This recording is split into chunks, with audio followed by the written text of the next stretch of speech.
Myanmar is a country in freefall. A coup in February derailed democracy, sparking mass uprising and a brutal crackdown by the authorities. Security forces are accused of murder, of sexual and physical assault, of torture. With our team in Myanmar, this is our investigation into abuse in custody.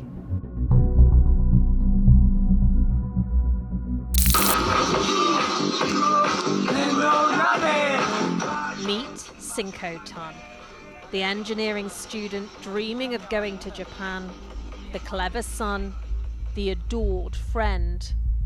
Just 21 years old, in February, he was at college in central Myanmar. Then the military staged a coup. 3 months later, Sinko Tun is dead. As protests against the general's power grab surge, Sinko Tun joins rallies in Mandalay, posting his defiance on social media.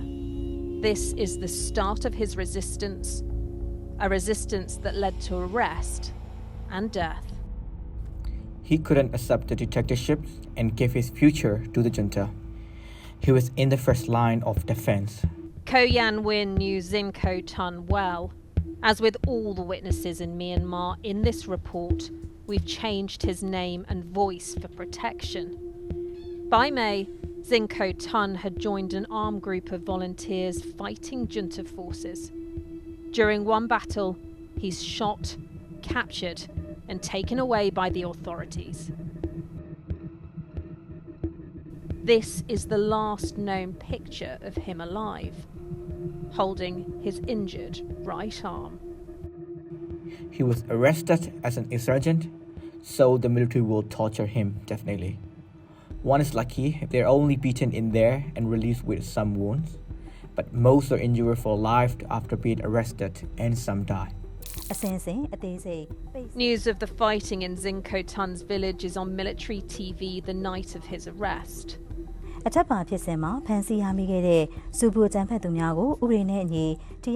6 captured alleged terrorists are the same group pictured under the tree, but only 5 are in these photos. Sinko Tun is missing. The next day, Sinko Tun's family is called to collect his body. Ko Yan Win saw his corpse. There were wounds on the body, which are the signs of being tortured. When I found the injury on the back of his head, the area was really soft. I found some injuries around his abdomen and lips. His Pagata, the Federation of Student Unions tattoo, had also been removed. From all of the people that we've spoken to who knew Sinko Tun, and also from the photos of his body that I've managed to see, there's a definite suggestion that something violent has happened. And I mean, if I look at this photo, there's string around his wrists. Why is it there? But the problem, of course, is that I'm not an expert, and that's why we decided to contact the professionals. We contacted Physicians for Human Rights, who asked a forensic pathologist to look at our evidence. Dr. Karen Kelly gave us a detailed report. He was a previously healthy 21-year-old. The gunshot injury appeared not to be life-threatening because there are photos of him with it bandaged and alive. And so to me, this would indicate that there was some element of homicide to this death. That would be my number one concern, is that he was actually a homicide death. How confident are you in your belief that this was a homicide? Oh, very confident. And those most likely responsible for the death are those who arrested and held him captive? That would be my opinion, yes. Sinko Tun isn't the only one to allegedly die in the custody of Myanmar's security forces. Like him, others were dead after just a few hours. This is poet Ket T. He died less than a day after his arrest. His family say he was tortured. Then there's opposition politician Kin Mung Lat. He died in custody after just one night. Friends say his body was covered in injuries. Officials claim he fainted. Finally, activist and teacher Saw Myat Lin. His wife was called to collect his body from a military hospital. State media claimed he fell on a steel pipe trying to evade arrest. These are just 4 of the suspicious deaths that we know about. Campaigners believe there are many more. So we find that the military junta is using a systematic campaign to terrorize its own people and attack its own people, and that includes arrest and detention and beatings in custody. This is a man, famous poet, and he was detained along with his wife and held in custody for one night, and his body was returned to the family the next day. And was there any reason why he might have died in custody? Did he have any health problems?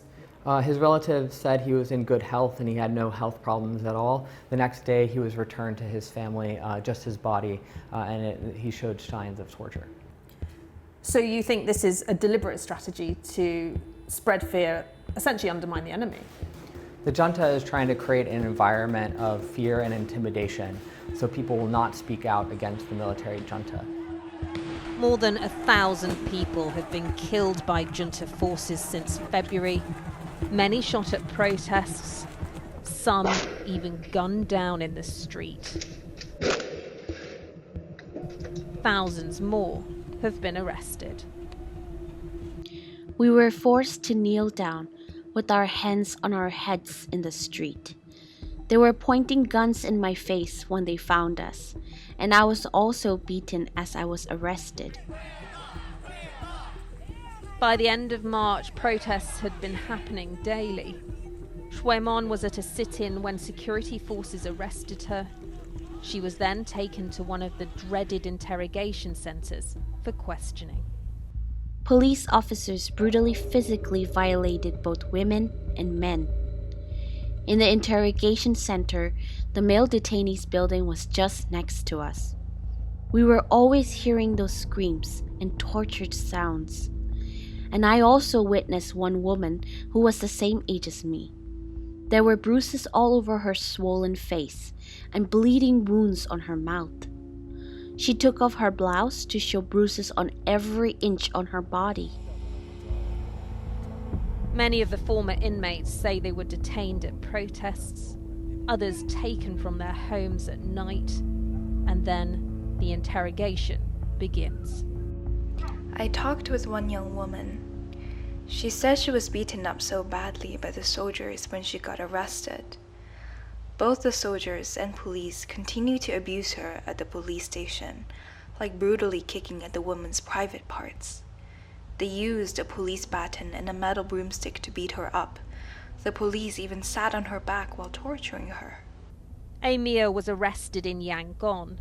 After being questioned by police, she was driven to the northern edge of the city, along this road to Shui Pi Ta Interrogation Centre, a place synonymous with fear. It's too dangerous for our crews to film at the site at the moment, but this is what we've managed to piece together from former detainees. There are 4 main buildings, all of them single-storey, kind of like huts. There's one for men, one for women, one for staff, and then there's this one, the secluded one. This is the one where they say people were taken handcuffed and blindfolded. This is the one where they say people are beaten and tortured. All of us were brutally violated both physically and mentally, especially the boys who were brought to the secluded building. I didn't see anything, but we could hear the bawling and screaming. Beatings by the authorities are frequently reported. Some are done in plain sight on the streets, but the women we spoke to described systematic abuse by the security forces behind closed doors.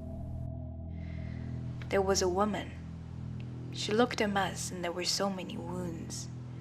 Her jaw was broken, also her nose and cheekbones, and one of her eyes was black, but she could see. There were bruises everywhere, especially on her buttocks. This is the woman Amir is describing. 31-year-old Kin Ye-tu, a dancer who trained in the UK. She was arrested at home hours after a series of bombs had exploded at a nearby local government office. The next day, military-run TV aired details of her arrest, accusing her of being a bomb maker. But look carefully, something is very wrong. This is Kin Ye-tu, less than 24 hours after her detention. You can see her face was almost unrecognizable. The amount of swelling and bruising are consistent with significant blow to her face. And how did you and the family feel when you saw that photograph? What did you say to each other when you saw it? Very upset, very upset and very worried about her. We were worried that her life could be in danger. Release all detainees! Right now! Right now! Stop killing protesters! Right now! Right now! Tant has been campaigning in Manchester for Kin Ye's release. For almost 3 weeks, her family heard nothing while she was in the interrogation centre. Then she was allowed to make one phone call. She simply said to her mom that not to worry about her. She is okay. In my opinion, it is unlikely that she was able to speak freely.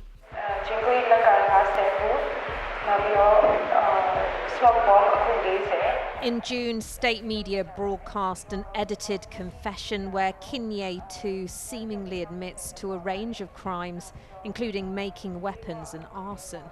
Her godmother says she's surprised by the confession and fears it may have been coerced. Kin Ye-tu's now being held in the notorious insane prison with thousands of others. Allegations of abuse continue to emerge. This is one of the largest attacks that the junta has led against its own people. We're talking about thousands of people being arrested, hundreds of people being killed. Is anyone safe?